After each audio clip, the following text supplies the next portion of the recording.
이스라엘과 하마스 사이에서 전쟁이 생겼습니다. 수많은 피해가 생겼고 사상자들이 나타났습니다. 자칫하면 중동 전쟁으로 이어질 기운이 돌고 있습니다. 그래서 많은 사람들이 걱정과 염려를 하고 있습니다. 자, 그런데 이스라엘에 전쟁이 생길 때마다 수많은 기독교인들의 관심이 집중됩니다. 왜 그럴까요? 왜냐하면 이스라엘과 유대인들이 하나님의 선택받은 민족이고 그들이 마지막 시대 14만 4천이라고 믿기 때문입니다.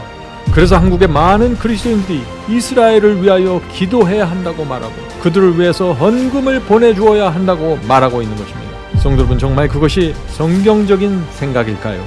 오늘 말씀을 통해서 우리는 14만 4천인의 성품과 신앙을 확인하게 될 것입니다. 또 신약성경이 말하는 이스라엘과 12지파가 누구인지 14만 4천인의 정체는 무엇인지 확인하게 될 것입니다.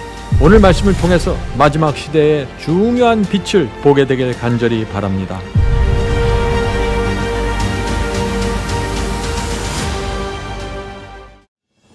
오늘 말씀을 시작하기 전에 비밀 휴거와 7년 환란에 대한 두 가지 책자를 안내해 드리겠습니다.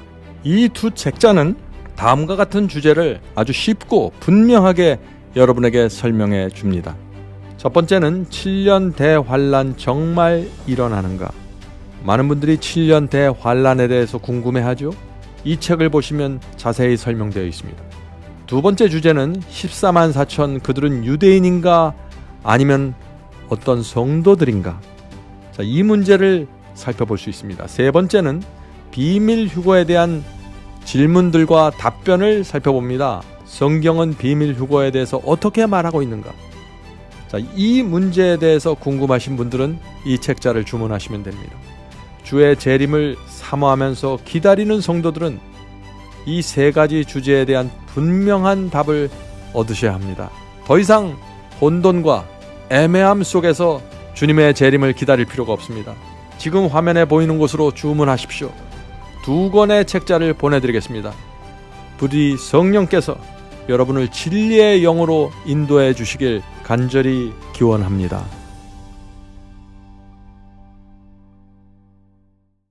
오늘 우리가 나눌 말씀은요, 굉장히 중요한 말씀입니다. 오늘은 이 시간에는 마지막 시대 이스라엘이 누구인가에 대한 말씀을 나눌 것입니다. 성도 여러분, 마지막 시대 하나님의 백성은 누구이며 요한계시록에 나오는 이스라엘은 누구일까요? 많은 분들이 이렇게 지금 믿고 있는 것입니다. 비록 지금은 이스라엘 국가가 메시아를 받아들이고 있지 않지만 언젠가는 이스라엘 국민 전체가 예수 그리스도를 메시아로 받아들이는 극적인 회심을 할 것입니다. 유대인들이 마지막 시대에 하나님께서 사용하는 큰 도구가 될 것입니다. 그들이 온 세상에 복음을 전파할 것입니다 라고 생각하는 것입니다. 성도 여러분, 정말 그럴까요? 그렇게 믿는 분들은요, 이런 식으로 설교를 합니다. 요한계시록에 등장하는 이스라엘은 현재 중동 지역에 존재하는 실제적인 이스라엘 국가입니다. 그러므로 계시록에 나오는 14만 4천인도 유대인들이고 유대인들에게 마지막 시대의 예언이 모두 이루어지게 될 것입니다. 참, 이렇게 믿으면 어떻게 될까요? 그냥 앉아서 유대인들이 하는 것을 지켜보면 되는 것이죠. 자, 성도 여러분, 그런데 만일입니다. 지금 제가 소개해드린 이런 가르침이 성경과 전혀 일치하지 않는 가르침이라면 어떻게 될까요? 큰 문제가 생깁니다. 오늘날 기독교회를 바치고 있는 예언의 큰 기둥이 무너지게 되는 것입니다. 비밀 휴거가 무너지고 세대주의가 무너지게 되는 것이죠. 그러므로 오늘 우리가 나누는 이 말씀은요, 이 시대의 그리스도인들이 반드시 이해해야 될 주제가 되는 것입니다. 그렇다면 이 마지막 시대의 이스라엘이 유대인들이라 하는 이 가르침이 언제 어떻게 생기게 되었을까요? 왜 이렇게 큰 관심을 받게 되었을까요? 좀 그 배경을 좀 살펴볼 필요가 있는 것입니다. 사도시대 이후 중세기를 거쳐서 또 근대에 이르기까지 기독교회는 항상 이렇게 믿었습니다. 구약시대의 하나님의 백성은 이스라엘이지만 십자가 이후에 나타나는 하나님의 백성은 예수를 영접한 성도들과 교회라고 가르쳐왔던 것입니다. 그런데 1948년에 큰 전환점이 생기는 사건이 일어나게 된 것입니다. 자, 그 사건이 무엇일까요? 이스라엘의 건국입니다. 이스라엘의 건국. 예루살렘의 멸망 이후 1900년 동안 이 유대인들이 온 세상에 흩어져 살았어요. 그런데 그들이 팔레스타인 지역에 있는 땅들을 조금씩 구입하게 되는 것입니다. 그러더니 1948년 이스라엘의 건국을 온 세상에 선포해 버렸습니다. 그 사건 때문에 성경 예언의 해석이 크게 바뀌어지게 되었다 하는 것입니다. 자, 그때부터 이런 생각들이 나타나게 된 것입니다. 자, 구약 성경에 나오는 이스라엘에 대한 예언이 이렇게 성취되는구나. 이스라엘의 재건을 보면서, 회복을 보면서 그렇게 생각하는 것입니다. 하나님께서는 마지막 시대에도 이스라엘 국가를 사용하시는구나. 유대인들이 마지막 시대의 주인공이 다시 되는 것이구나. 이렇게 생각하는 것이죠. 자, 이런 생각들이 모여서 요한계시록의 그 마지막 사건들에 대한 해석이, 새로운 해석이 세워지게 되었다 하는 것입니다. 여러분들 이 배경을 이해하시겠습니까? 어떤 해석이 세워지게 되었을까요? 마지막 시대에 하나님께서 인치시는 이 14만 4천은 유대인들이 틀림없다. 아마겟돈 전쟁의 승리자도 이스라엘 국가가 될 것이 틀림없구나라는 그런 가르침이, 해석이 세워지게 되었다 하는 것입니다. 자, 그런데 이런 가르침이 세워지면서 이상한 일들이 생기게 된 것입니다. 어떤 일들이, 어떤 현상이 생기게 되었을까요? 기독교인들 중에 어떤 사람들은요, 실제 이스라엘 나라로 이민 가는 일들이 생겼다 하는 것입니다. 왜요? 그들 속에서 14만 4천이 생기니까.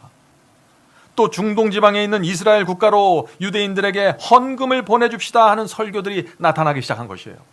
또 어떤 분들은 이스라엘 국가와 정책과 결정 하나하나에 신경 쓰면서 신문을 보고 뉴스를 보는 일들이 생기게 되었다 하는 것입니다. 언제 이후로? 1948년 이후로 말이죠.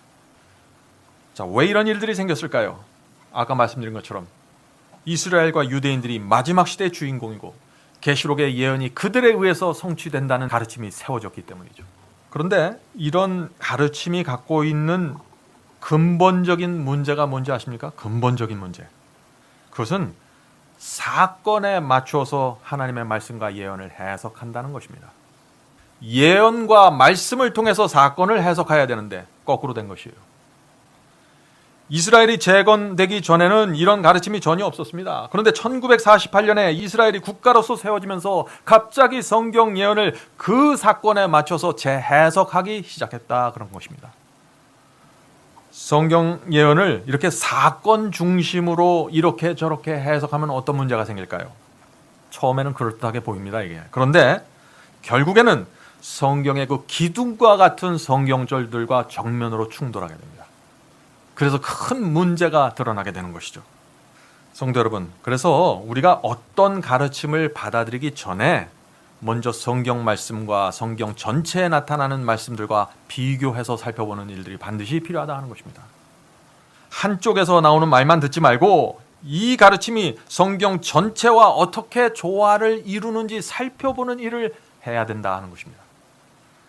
자, 먼저 제가 결론을 말씀드리죠. 결론부터 말씀드리면 이 유대인들이 14만 4천이고 유대인들이 마지막 시대 복음 전파의 주인공이 될 것이다 하는 이 가르침은요, 빗나간 해석입니다. 자, 그럼 이제부터 이 가르침이 어디서 어떻게 엇나가게 됐는지, 빗나가게 됐는지 좀 살펴보도록 하겠습니다. 먼저 유대 민족의 역사를 좀 살펴볼 필요가 있어요. 유대 역사는요, 배도와 불순종의 역사였습니다. 그럼에도 불구하고 하나님께서 각 시대마다 그들에게 선지자들을 보내주셨죠. 호소했습니다. 돌아오라고, 회개하라고, 우상 숭배를 버리라고 호소하셨습니다.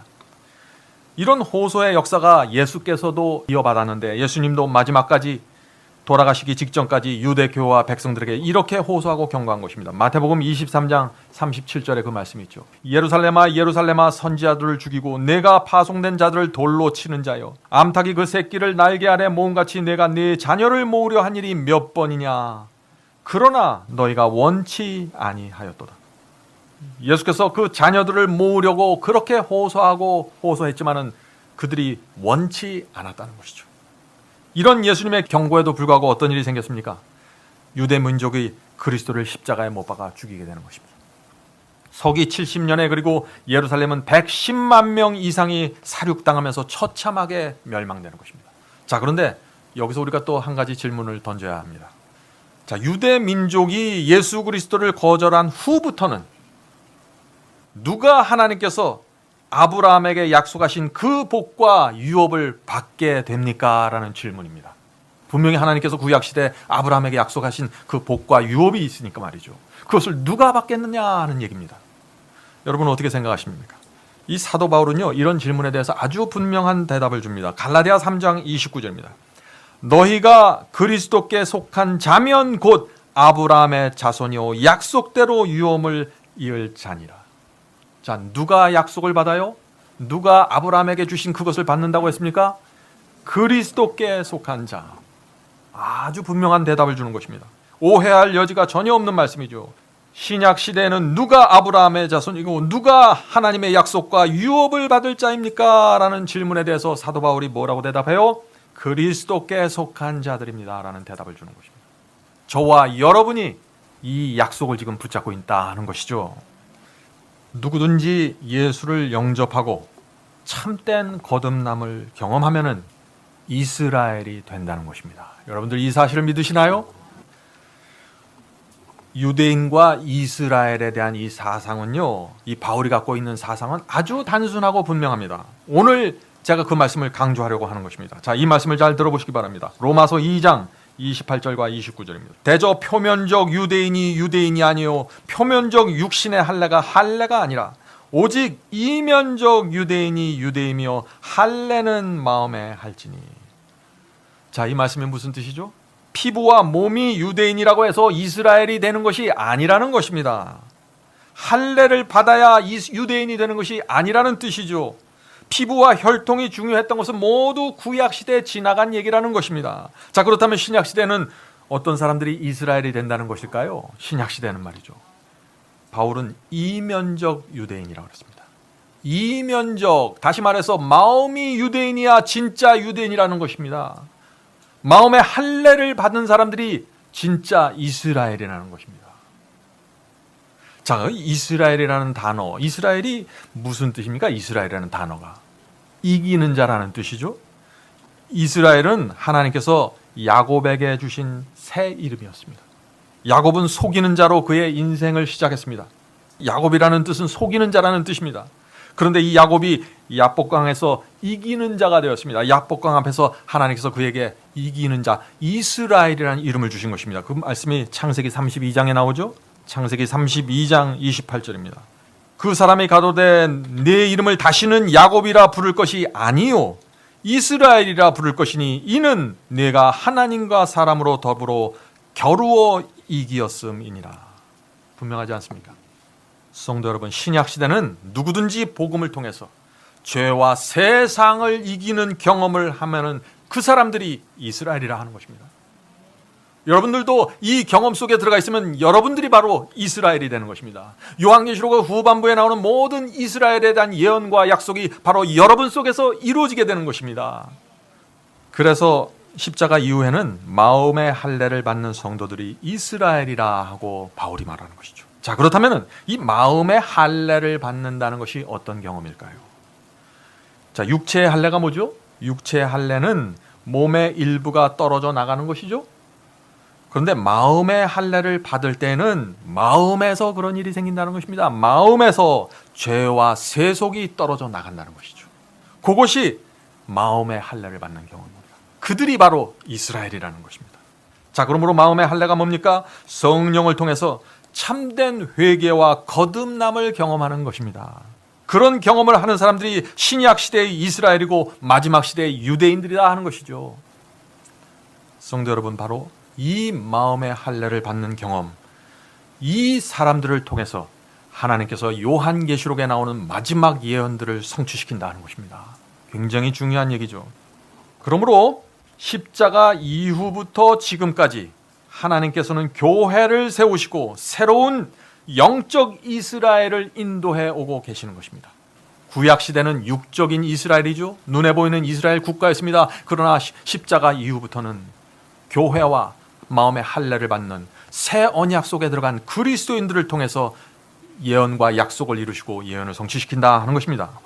자, 바울의 말씀을 또 들어보시기 바랍니다. 바울의 말씀입니다. 로마서 9장 8절입니다. 곧 육신의 자녀가 하나님의 자녀가 아니라, 육신의 자녀가 하나님의 자녀가 아니라. 자, 이 말씀이 무슨 뜻인가요? 유대인의 육신을 가지고 태어났다고 해서 하나님의 자녀가 되는 것이 아니라 하는 것입니다. 신약시대는 계속해서 읽어보죠. 오직 약속의 자녀가 씨로 여기심을 받느니라. 얼마나 분명한 말씀입니까?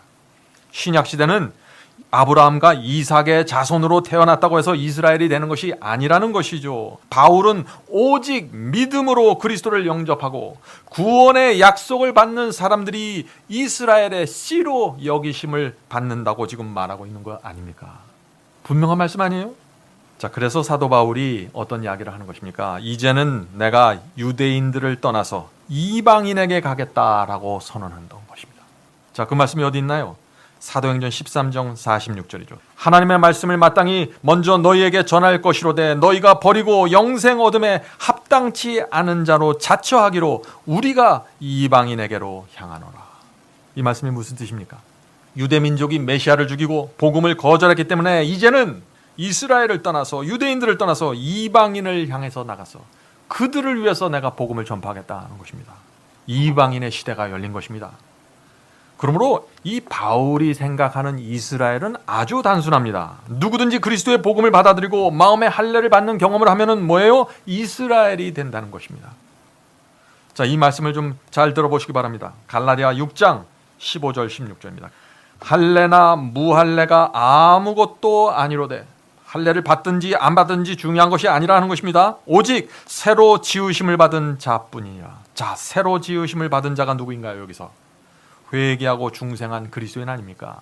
십자가 복음을 받아들인 이방인들 아닌가요?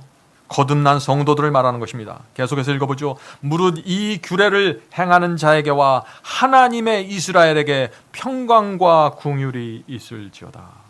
바울이 여기서 무엇을 말하고 있습니까? 육신의 할례와는 상관없다. 오직 거듭난 그리스도인이 하나님의 이스라엘이다 라고 말하는 건 아니에요. 성도 여러분, 이것이 바울의 사상입니다. 바울의 사상은 아주 분명하죠. 전혀 혼돈할 것이 없습니다. 정리해 볼까요? 바울은 로마서 2장에서 마음의 할례를 받는 사람들이 이스라엘이라고 했습니다. 또 로마서 9장에서는 오직 그리스도를 믿음으로 약속을 받은 자녀가 이스라엘이라고 했습니다. 갈라디아 3장에서는 누구든지 그리스도께 속한 자면 이스라엘이 된다고 말했습니다. 또 갈라디아 6장에서는 성령으로 거듭난 성도들이 하나님의 이스라엘이라고 한 것입니다. 성도 여러분, 구약 시대는 하나님께서 유대 민족을 택해서 진리를 그들 속에 보관하시고 구원의 도를 전하도록 섭리하셨습니다. 그러나 유대 민족이 끝까지 그리스도와 복음을 거절하자 그들을 통해서 이루려고 했던 그 하나님의 계획이 교회로 옮겨지게 된 것입니다. 교회를 통해서, 다시 말해서 그들을 영적 이스라엘로 삼으셔서 그들을 통해서 하나님의 마지막 계획이 이루어지는 것입니다. 그래서 저와 여러분이 그 부르심을 받고 이 자리에 나와 있는 것입니다. 그래서 계시록에서 14만 4천인을 말할 때 이스라엘을 언급하는 것입니다. 어떤 이스라엘이요? 영적 이스라엘을 말한다는 것입니다. 그러나 오늘 많은 사람들이 어떻게 생각해요? 요한계시록에 나오는 이 14만 4천인은 12지파는 유대인이다라고 생각하는 것입니다. 큰 문제가 생긴 것이죠, 지금? 그분들이 그렇게 생각하는 근거가 뭡니까? 가장 큰 이유는요, 계시록 7장에서 14만 4천을 말하면서 12지파를 얘기하고 있거든요. 그래서 오해하게 되는 것입니다. 그래서 많은 사람들이 이렇게 얘기하는 것이에요. 사도 요한이 14만 4천에는 이스라엘의 각 지파에서 12,000명씩 나온다고 했지 않습니까? 요한계시록 7장에서 말이죠. 그러니까 이 14만 4천은 유대인들이 될 수밖에 없는 것입니다 라고 생각하는 것입니다. 자, 그러면 이제 이 해석이 갖고 있는 세 가지 문제를 제가 말씀드리도록 하겠습니다. 자, 첫 번째 문제는 무엇인가? 첫 번째 문제는요, 계시록 7장에 나오는 이 12지파와 창세기에 나오는 12지파의 이름이 다릅니다. 그것이 중요합니다. 이름이 달라요. 왜 다를까요? 뭔가 차이가 있다는 것이죠. 계시록에 나오는 12지파에는 구약시대의 12지파에서 에브라임과 단 지파가 빠지고 다른 지파가 대신 그 자리를 들어갔습니다. 자, 그러면 왜 사도 요한은 창세기에 나온 그 12지파에서 왜 에브라임 지파를 뺐을까요? 왜 단 지파를 뺐을까요? 에브라임을 뺀 이유는 이것입니다. 에브라임은 우상 숭배로 이스라엘을 배도로 이끌어간 아주 대표적인 지파입니다. 이스라엘의 큰 배도가 일어날 때마다 그 속에 에브라임이 있었던 것입니다. 또 이 에브라임은 북방 이스라엘의 초대왕 여로보암이 속했던 지파입니다. 그러므로 이 사도 요한은 에브라임 지파처럼 마지막 시대 배도와 우상 숭배에 빠진 사람들은 마지막 시대의 14만 4천에 들어갈 수 없다는 것을 경고하고 있는 것입니다. 자, 그렇다면 단지파는 왜 계시록에 나오는 이 12지파에서 빠졌을까요? 단지파의 이름이. 창세기에 이 단지파가 어떤 사람들이고 어떤 성격인가가 나와 있습니다. 창세기 49장 17절에 그 말씀이 있죠. 단은 길뱀이요 첩경의 독사리로다. 말굽을 물어서 그 탄자로 뒤로 떨어지게 하리로다. 이것이 단지파의 성격이에요. 뒤에서 몰래 뱀처럼 와서 다른 사람의 약점을 무는 사람들, 뱀처럼 간교하게 다른 사람을 걸고 넘어뜨리는 사람들, 자기의 책임을 은밀히 다른 사람들에게 넘겨버리는 사람들, 이런 사람들은 어떻게 해요? 마지막 14만 4천인에 들어갈 수 없다 하는 것입니다. 사도 요한의 경고입니다. 이것은. 그래서 창세기에 나오는 12지파에서 이 두 지파의 이름이 빠져버린 것이죠. 새로운 지파가 그 자리를 대신 차지한다는 것입니다. 자, 두 번째 문제는 이스라엘이 건국되었다고 할지라도 12지파의 혈통과 가문은 전혀 복원될 수 없는 것입니다. 지금 많은 사람들이 그런데 12지파의 그 혈통과 가문을 바라보고 있는 것이에요. 복원될 수 없는 것입니다. 왜 그럴까요? 구약시대의 이스라엘은요, 우상숭배와 배도에 빠져서 어떻게 됐어요? 북방 이스라엘과 남방 유다로 나누어졌습니다. 그런데 이 12지파 중에서 10지파가 어디로 갔나요? 북방 이스라엘로 갔습니다. 근데 이 북방 이스라엘은 기원전 720년에 아시리아에 의해서 멸망당했습니다. 그때 뿔뿔이 흩어져 버렸습니다. 그때 이후로 다시 그들은 고향 땅으로 돌아오지 못했습니다. 이 10지파는요, 지금 어디서 무엇을 하는지조차 확인할 수 없는 것입니다. 2700년이 그때로부터 지나갔습니다. 지금 어떻게 그들의 가문과 혈통을 찾을 수 있을까요? 흔적도 없습니다. 요한계시록에 나오는 12지파는 유대인의 12지파가 아니라 하는 것이죠. 남방 유다도 마찬가지입니다. 남방 유다에는 두 지파가 있었죠. 그들은 예수 그리스도를 십자가에 못 박은 장본인들입니다. 서기 70년에 로마 군대에 의해서 완전히 멸망당했습니다. 2000년 동안 그들은 수많은 나라들로 흩어졌습니다. 러시아와 유럽 전체로 말이죠. 미국으로, 남미로 수많은 나라들로 흩어졌는데 그들이 그 나라들에서 살면서 2000년 동안 여러 민족과 결혼하면서 살아온 것입니다. 이제 와서 그들의 혈통과 가문을 따지는 것이 무슨 의미가 있을까요? 이제 그들의 혈통과 가문을 따져서 마지막 시대의 예언이 이스라엘의 12지파를 통해서 이루어진다라는 이런 주장이 정말 여러분들은 합리적인 사고방식이라고 생각하십니까? 성서적도 아니죠. 그런 잘못된 가르침에서 떠나야 되는 것입니다. 자, 세 번째 문제가 있습니다. 세 번째 문제는 사도들은 이미 1세기에 있었던 그 이방인들의 교회, 초대교회들을 12지파로 불렀습니다. 12지파가 요한계시록의 7장에 갑자기 나오는 것이 아니라 이미 신약 성경에 12지파가 나오는 것입니다. 이방인들을 향해서. 그 말씀이 야고보서 1장 1절에 있습니다. 자, 사도 야고보의 말을 잘 들어보시기 바랍니다. 야고보서 1장 1절. 하나님과 주 예수 그리스도의 종 야고보는 흩어져 있는 12지파에게 문안하노니. 야고보가 흩어져 있는 12지파에게 문안한다고 했는데 이 흩어져 있는 12지파가 누구입니까? 유대인들입니까? 아니죠. 그 당시 흩어져 있는 12지파라는 것은 소아시아 지역에 흩어져 있었던 초대교회인들 또 이방인 교회들을 말하는 것 아닙니까? 왜 이 야고보가 이방인 교회들을 향해서 12지파라고 불렀을까요? 구약시대 12지파에게 주어진 그 하나님의 약속과 유업이 이방인들 교회 초대교회로 그대로 넘어왔기 때문에 그들을 12지파라고 불렀던 것입니다. 얼마나 분명합니까? 그런데 이 사실을 모르면 어떻게 돼요? 신약 성경과 계시록에 나오는 12지파와 이스라엘을 볼 때마다 지금 현재 중동 지방에 있는 이스라엘을 생각하게 되는 것이죠. 자, 이제 여러분들 무엇이 문제인지 좀 보이십니까? 성도 여러분, 요한계시록 7장에 나오는 12지파는 구약 시대에 조직된 그 12지파가 아닙니다. 요한계시록의 12지파는 영적인 지파를 말하는 것입니다. 자, 그렇다면 사도 요한이 12지파의 이름을 사용해서 14만 4천인을 설명하는 이유가 무엇일까요? 자, 창세기 49장에는요, 이 늙은 나이 많은 야곱이 12지파의 조상이 될 자기의 12아들들의 그 앞날을 내다보면서 하는 유언과 같은 기도가 나옵니다. 자, 그 내용을 읽어보면은요, 12아들이 갖고 있는 문제, 악한 기질, 그들의 못된 성품에 대한 깊은 염려가 담겨져 있는 것입니다. 하나님께서는 구약시대에 그런 악하고 이기적이고 교만한 사람들을 통해서 진리를 보존하셨고 메시아를 탄생케 했습니다.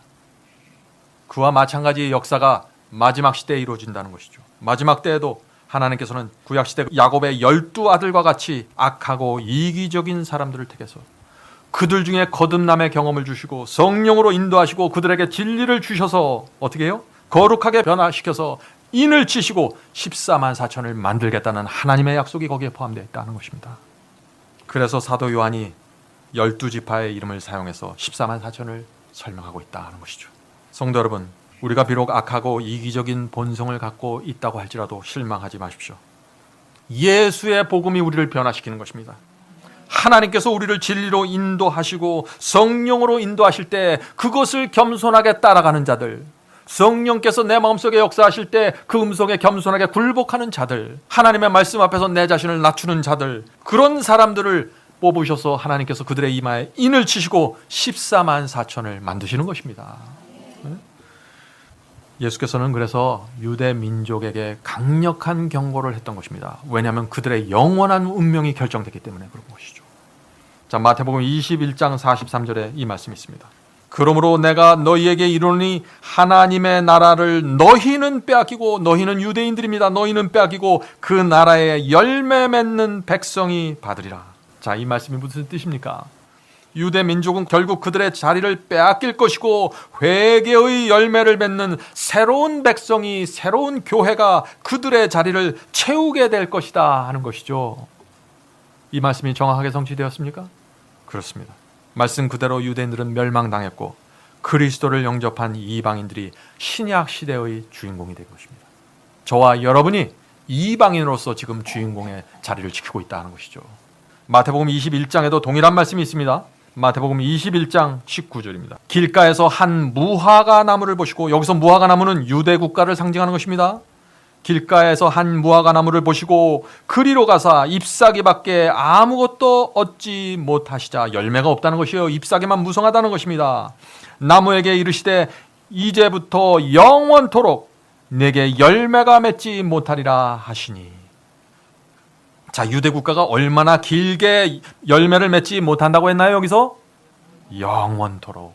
마지막 시대에 다시 열매가 나오나요? 아닙니다. 영원토록, 예수께서 재림하실 때까지. 계속해서 읽어보죠. 이제부터 영원토록 내가 열매를 맺지 못하리라 하시니 무화과 나무가 곧 마른지라. 얼마나 분명합니까? 예수님의 이 예언처럼 유대 국가는 지난 2000년 동안 구원의 열매를 맺지 못했습니다. 앞으로도 영원히 맺지 못하게 될 것이죠. 성도 여러분, 더 이상 유대인들은 하나님의 선택된 백성이 아닙니다. 더 이상 이스라엘 국가를 바라보면서 거기서 무슨 일이 생기나 쳐다보지 마시기 바랍니다. 아무 의미 없는 일입니다. 하나님께서는 12제자를 통해서 초대교회를 세우셨고 중세기를 지나면서 지금까지 2000년 동안 교회를 통해서, 하나님의 성도들을 통해서 진리를 보존하셨고 복음을 전파해 오셨던 것입니다. 앞으로도 그렇게 하실 것입니다. 앞으로도 교회를 통해서 진리를 보존하시고 온 세상에 복음을 전파하게 될 것입니까? 누구를 통해서요? 마음의 할례를 받는 백성들을 통해서. 유대인이 아니죠. 자, 다시 사도 바울의 말씀을 한번 더 볼까요? 사도 바울 말씀입니다. 갈라디아 3장 28절입니다. 너희는 유대인이나 헬라인이나 종이나 자주자나 남자나 여자 없이 다 그리스도 예수 안에서 하나이니. 얼마나 분명한가요? 누구든지 그리스도를 영접하면 예수 안에서 하나가 되어버리는 것입니다. 흑인이든지 백인이든지 황인종이든지 상관없다는 것이죠. 자, 이제 제가 여러분께 물어볼 때가 됐습니다. 마지막 시대의 이스라엘이 누구입니까? 진짜 이스라엘은 말씀대로 순종하며 살아가는 거듭난 성도들입니다. 교회 다닌다고 해서 이스라엘이 되는 것이 아니죠. 유대인인지 아니든지 상관없고 말씀에 충성하는 성도들이 이스라엘입니다. 하나님께서 그 이스라엘을 통해서 14만 4천을 만드시고 그 14만 4천을 통해서 세상 역사를 마친다는 것입니다. 얼마나 분명한 말씀입니까? 반복합니다. 신약시대는 하나님께서 어떤 민족을 택해서 인도하는 게 아닙니다. 교회를 통해서 역사를 이루십니다. 하나님의 말씀과 계명에 충성하는 성도들을 통해서 세상 역사를 마치는 것입니다. 성도 여러분, 예수께서 승천하시기 전에 복음 전파의 사명을 누구에게 주셨나요? 유대인들에게 줬습니까? 아니죠. 누구에게 주셨습니까? 12제자와 초대교회 성도들입니다. 그들은 교회를 세우고 진리와 복음을 전파했습니다. 그리고 그 말씀이 지금까지 내려와서 우리가 그것을 받은 것입니다.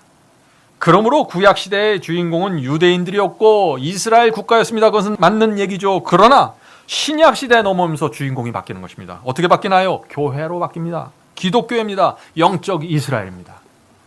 얼마나 분명한가요? 구약시대에 오면서 하나님께서 이스라엘에게 과거에 주셨던 모든 약속과 축복이 교회와 영적 이스라엘에게 넘어가게 된 것입니다. 저와 여러분이 지금 그것을 붙잡고 있는 것이에요. 여러분들 어떻게 살아야 됩니까? 그렇다면 과거에 유대인들이 했던 그 실패와 문제를 여러분들이 다시 반복하시겠습니까? 남은 인생을 여러분들 어떻게 살아야 됩니까? 성도 여러분, 제가 왜 이 마지막 시대에 이스라엘이 누구인지 밝히기 위해서 이렇게 애를 쓰고 있을까요? 왜냐하면은 주의 재림을 기다리는 성도들이 지금 엉뚱한 방향을 쳐다보고 있는 것이에요. 마지막 시대의 예언은 이스라엘을 통해서 이루어지는 것이다 라고 생각하기 때문에 지금 중동 지방을 쳐다보고 있는 것입니다. 어디를 바라봐야 됩니까 지금 우리가? 요한계시록 13장을 봐야죠. 마지막 시대의 예언은 요한계시록 13장에 나오는 두 짐승을 통해서 모두 이루어지게 되는 것입니다. 그 두 짐승이 누군가요? 물에서 올라온 짐승이죠. 또 땅에서 올라온 새끼양 같은 짐승이죠. 이 두 짐승이 연합해서 짐승의 표 환란이 오는데 그 예언이 이루어지기만 하면 곧 예수께서 재림하신다 하는 것입니다. 그러니까 그것을 바라봐야 하는데 그 13장에 나오는 두 짐승이 누구인가를 밝혀내야 하는데 지금 수많은 개신교인들이 무엇을 바라본다는 것이에요? 엉뚱하게 유대인들을 바라보면서 그들 속에서 뭔가 일어나기를 기대하고 있다는 것입니다. 사탄이 지금 기독교의 모습을 잘 알까요? 그렇습니다. 기독교를 잘 알고 있는 이 사탄은 앞으로 사람들을 그러면 어떻게 기만할까요? 우리가 예상할 수 있죠? 중동의 이스라엘에서 놀라운 일들이 일어나게 만들 것입니다. 점점 더 그들 속에서 초자연적인 현상이나 이적이 일어나는 것처럼 만들어갈 것입니다. 사탄은 마치 유대인들 속에서 요한계시록의 모든 예언이 이루어지는 것처럼 만들어갈 것입니다. 우리가 그것을 쉽게 예측할 수 있죠. 성도 여러분, 지금 이 시대는 미혹의 시대입니다. 그래서 누가 마지막 시대의 이스라엘인가 이 진리를 모르면은 도무지 빠져나올 수 없는 미혹 가운데 빠지게 되는 것입니다. 얼마 전에 미국이 이스라엘의 수도를 어디로 옮겼나요? 팔레스타인에 있는 예루살렘으로 이전하도록 동의를 했죠. 그때 또 신문이 난리가 났습니다. 기독교회가 난리가 났었죠. 예언이 이루어진다고 말이죠. 앞으로도 미국은 계속해서 일방적으로 이스라엘의 편에 서서 지지해 줄 것입니다. 그렇게 하니까 저 중동 지역에 있는 이슬람 사람들이 얼마나 속상하겠어요. 일방적으로 이스라엘 편을 들고 이슬람을 무시하니까 말이죠. 그래서 이슬람 세계로부터 미움을 받고 강력한 테러를 미국이 받게 되는 것이죠. 그럼에도 불구하고 미국은 계속해서 일방적으로 이스라엘의 편에 서서 지지해 줄 것입니다. 왜 그럴까요? 왜 그렇게 미국이 이스라엘에 매달릴까요? 미국 정부의 막강한 로비하고 영향력을 미치고 있는 이 기독교인 그룹이 있습니다. 기독교 세력이, 정치 세력이 있는데 그 기독교인들이 마지막 시대의 14만 4천을 유대인이라고 믿고 있기 때문입니다. 마지막 시대의 14만 4천은 저 중동에 있는 이스라엘 국가에서 나온다고 믿기 때문에 목숨을 걸고서 이스라엘을 지키는 것입니다. 지금 그들이 미국 정부에 강력한 영향력을 행사하고 있는 것이죠. 그래서 미국은 결코 이스라엘의 등을 돌릴 수 없게 되는 것입니다. 뉴욕의 쌍둥이 건물이 2개가 무너져도 여전히 이스라엘을 위해서 미국이 싸워주는 것입니다. 성도 여러분, 이 모든 일이 어디서부터 시작되었나요? 마지막 시대에 이스라엘이 누구인가에 대한 이 말씀이 왜곡되고 오해됨으로써 시작된 것입니다. 얼마나 지금 기가 막힌 일이 벌어지고 있는지 여러분들 보이십니까? 예언을 이해하셔야 됩니다. 마지막 시대에 이스라엘에 대한 문제가 나올 때마다 나오는 질문이 있습니다. 자, 어떤 질문이 나올까요? 이런 질문입니다. 제가 그 질문을 읽어드리죠. 창세기 17장 7절과 8절에는 이런 말씀이 있습니다. 내가 내 언약을 나와 너와 내 대대 후손 사이에 세워서 영원한 언약을 삼고 내와 내 후손의 하나님이 되리라. 자, 하나님께서 마치 유대인들, 유대민족에게 영원한 하나님이 될 것이다, 영원한 언약을 세울 것이다 하는 그런 말씀이 나오죠. 계속해서 읽어보죠. 내가 너와 내 후손에게 너희 우거하는 이 땅 곧 가나안이 일경으로 주어 영원한 기업이 되게 하고 나는 그들의 하나님이 되리라 라는 말씀이 있습니다. 하나님께서 이 아브라함에게 주신, 유대민족에 주신 이 언약은 마지막 시대 유대인들을 통해서 이루어지는 것이 아닙니까 하는 질문입니다. 정말 이 말씀을 보면 그런 것 같죠? 성경을 해석하는데 중요한 원칙이 있습니다. 그 원칙은 뭐냐면은 하나님의 모든 약속과 구원은 반드시 조건적이라는 것입니다. 자, 어떤 조건일까요? 한마디로 말해서 순종하면 복을 받고 불순종하면 끊어져 나간다는 것입니다. 그 말씀이 성경에 기록되어 있어요. 똑같은 구약 성경에 기록되어 있는 것입니다. 열왕기상 9장 4절부터 7절 말씀입니다. 하나님께서 제시하는 조건을 잘 들어보시기 바랍니다. 네가 만일 내가 너에게 명한 대로 온갖 것을 순종하며 나의 법도와 율례를 지키면, 이것이 조건입니다. 내가 너희 이스라엘 왕위를 영원히 견고하게 하려느냐. 만일 너희와 너희 자손이 아주 돌이켜 너희 앞에 둔 나의 계명과 법도를 지키지 아니하고 가서 다른 신을 섬겨 그것을 숭배하면 내가 이스라엘을 나의 준 땅에서 끊어버릴 것이며. 성도 여러분, 이 말씀을 잘 기억하셔야 됩니다. 하나님께서는 처음부터 너희가 순종하지 않으면 내가 준 땅에서 끊어버릴 것이라고 경고했던 것입니다. 계속해서 읽어보죠. 내가 내 이름을 위하여 거룩하게 구별한 이 성전이라도, 이 성전이 어떤 성전인가요? 예루살렘 성전을 얘기하는 것입니다. 예루살렘 성전이라도 던져버리리니 이스라엘은 모든 민족 가운데 속담거리와 이야기거리가 될 것이며. 얼마나 분명한 말씀입니까? 하나님께서 이스라엘에게 수없이 경고하고 또 경고했지만은 이스라엘은 끝까지 복음을 거절하고 하나님의 아들 십자가에 매달아 죽였던 것입니다. 그러자 하나님께서는 당신께서 제시하신 그 조건의 말씀대로 유대 민족에게 주셨던 모든 약속을 폐하시고 예루살렘 성전을 던져서 멸망시켰던 것입니다. 그들을 온 세상에 흩어버리시고 모든 민족 앞에서 속담거리와 이야기거리가 되게 하셨습니다. 성도 여러분, 순종하면 복을 받고 불순종하면 끊어버리겠다는 이 하나님의 조건이 유대 민족에게 그대로 적용된 것이 여러분들 보이십니까? 하나님의 약속과 축복에는 조건이 있다는 사실을 잊어버렸기 때문에 하나님의 말씀이 크게 왜곡돼 버린 것이죠. 그 하나님의 조건을 이해하지 못할 때 성경 말씀과 예언에 대한 이상한 오해를 갖게 된다 하는 것입니다. 자, 물론 구약 성경에 이스라엘의 미래에 대한 아주 영광스러운 말씀들이 이곳저곳에 나옵니다. 여러분들 그 사실 아시죠? 이스라엘에 대한 하나님의 그 영광스러운 약속이 있습니다. 우리 모두 그 말씀을 잘 압니다. 그러나 동시에 그것만 보면 안 되는 것이에요. 그러나 동시에 하나님의 약속과 축복에는 분명한 조건이 있다는 사실을 기억해야 된다는 것입니다. 성도 여러분, 한번 생각해 보세요. 하나님께서 구약시대에 이스라엘을 영광스럽게 하겠다 약속하셨기 때문에 그들이 아무리 배도하고 아무리 반역할지라도, 심지어 그들이 하나님의 아들을 죽이고 복음을 거절할지라도 한 번 약속했기 때문에 무조건 그 약속을 지켜야 된다라고 가르치는 그 주장이 정말 성경적입니까? 합리적입니까? 그럴 수가 없는 것이죠. 여러분들도 그렇게 하지 않지 않습니까? 여러분은 여러분의 자녀가 불순종하고 반역하고 심지어 부모를 죽이기까지 했는데 자녀에게 약속한 그 축복과 유산을 그대로 물려줍니까? 물려준다면 그 패역한 자녀들이 부모가 물려준 그것을 잘 사용할 수 있을까요? 성도 여러분, 다시 말씀드리지만 하나님의 약속이 이루어지는 한 가지 조건이 있는데 그것은 순종입니다. 순종하지 않는 자에게 구원이 이루어지지 않습니다. 하나님께서 주신 말씀과 진리 그대로 따라가는 자들이 그 약속과 복을 받는 것이죠. 비록 한번 구원받았고 복을 받았을지라도 배도하고 진리를 버리면 하나님께서 주신 모든 복과 구원은, 약속은 잃어버리게 되는 것입니다. 순종하지 않고 진리를 따라가지 않는 자들에게 보장된 것은 아무것도 없습니다. 그것이 성경 전체가 주는 메시지입니다. 오늘날 팔레스타인에 있는 이스라엘 백성들, 유대인들이 어떤 사람들입니까? 그들은 예수님을 믿지 않습니다. 대부분의 유대인들은요, 세속에 빠져있는 무신론자들입니다. 여러분들 이스라엘에 살면 다 하나님을 믿는다고 생각하죠? 그렇지 않아요. 대부분의 사람들은요, 무신론자들이에요. 그들에게는 유대교회가 신앙이 아니라 하나의 문화이고 전통입니다.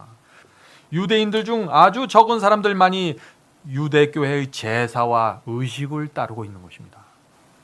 충격적인 사실은 그런데 오늘날 수많은 개신교인들이 그런 유대인들에게 모든 것을 걸고서 지금 기다리고 있다는 것입니다.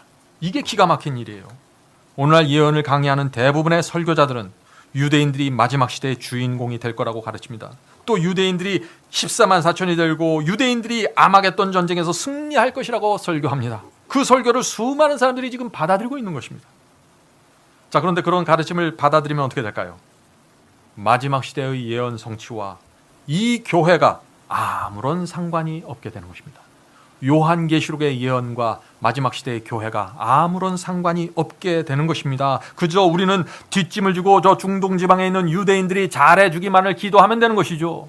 지금 그런 일들이 벌어지고 있다는 것입니다. 요한계시록에 기록된 마지막 시대의 모든 예언들이 나와는 아무런 상관이 없게 되는 것입니다.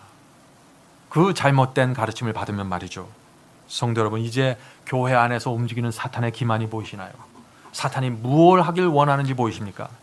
사탄은 지금 기독교 전체를 마지막 시대에 하나님께서 이루려고 하는 그 예언과 완전히 분리시키려고 움직이고 있는 것입니다. 조심하셔야 됩니다. 말씀을 정확하게 파고 해쳐야 되는 것입니다. 이스라엘이 누구인지 모르면은요, 완전히 암흑 속에 들어가는 것입니다. 그것이 이 시대의 지금 형편이다 하는 것이죠. 자, 마지막으로 중요한 문제 하나를 살펴보고 마치도록 하겠습니다. 구약 성경에 나오는 이스라엘의 역사는 반역과 불순종의 역사죠. 하나님께서는 그들을 돌이키기 위해서 70년 동안 바벨론의 포로로 붙잡혀가서 노역을 하도록 허락하실 수밖에 없었습니다. 그들을 회개하게 하기 위해서 말이죠. 그때 예레미야와 에스겔과 같은 선지자를 보내셔서 어떤 예언을 주셨나요?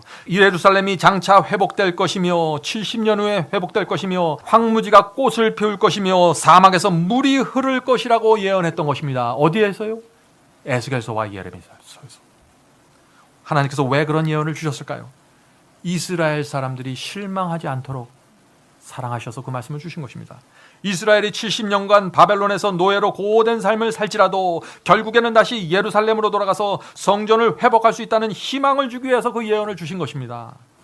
그런데 그 예언을 갖다가 지금 1948년에 건국된 이스라엘에게 지금 적용시키고 있는 것입니다. 무엇이 문제인지 보시나요? 예레미야서와 에스겔서의 예언은 2600년 후에 재건될 이스라엘 국가에 대한 예언이 아니었다는 것입니다. 그것은 착각이었다는 것이죠. 그럼에도 불구하고 1948년 이스라엘이 건국되자 어떤 일이 생겼나요? 그 예레미야서와 에스겔서에 있는 그 말씀들을 가져다가 이스라엘 국가에 적용하면서 설교하는 일들이 생겼다 하는 것이죠. 그래서 이스라엘이 아락과의 6.1 전쟁에서 승리하자 어떻게 됐습니까? 난리 났어요. 기독교에서. 예언이 이루어졌다는 것이죠. 사막에서 물을 끌어들여서 농사를 잘 짓고 황폐한 땅에서 나무를 기르니까 또 뭐라고 얘기했습니까? 예레미야서, 에스겔서의 예언이 또 이루어졌다라고 설교하기 시작한 것이죠. 어떻게 설교했습니까? 이렇게 설교하는 것입니다. 자, 여러분들 보십시오. 구약시대 선지자들의 예언이 지금 유대민족 중동지방에서 다시 정확하게 성취되고 있습니다. 성도 여러분, 그런 설교는 완전히 길을 잃어버리게 만드는 설교입니다. 예레미야와 에스겔이 이스라엘의 회복을 예언했고 소망을 말했던 것은 사실이죠. 그러나 그들의 예언은 70년 동안 바벨론의 포로로 잡혀갔던 유대인들이 다시 예루살렘으로 돌아올 것을 예언하는 말씀이었습니다. 그렇지 않습니까? 에스겔서와 예레미야서에 나오는 이 예언은요, 이미 오래전에 성취되었습니다. 구약시대에 이미 다 성취된 것이죠. 이 예언대로 아닥사스다 왕 7년에 어떤 명령이 내려집니까? 예루살렘 성을 중건하라는 명령이 내려졌잖아요. 그 명령에 따라서 유대인들이 예루살렘으로 돌아가서 그들의 성을 다시 재건축했습니다. 그래서 예루살렘이 다시 황무지에 꽃이 피게 되었고 사막에 물이 흐르는 역사가 이미 이루어졌던 것입니다. 성도 여러분, 이제 모든 것이 분명하지 않습니까? 자, 그런데 아직 한 가지 또 살펴볼 게 있습니다. 교회 다닌다고 해서 모두 영적 이스라엘이 되는 것은 아닙니다. 착각하면 안 되겠죠? 예수를 믿는다고 다 이스라엘이 되는 것은 아니라는 것입니다. 열매 맺는 백성이 되어야 합니다. 유대 민족도 그들이 성경을 갖고 있었고 수많은 선지자와 예언을 갖고 있었어요. 그런데 순종하지 않고 회개의 열매가 없었으니 어떻게 됐어요? 끊어져 나간 것입니다. 멸망당한 것이죠.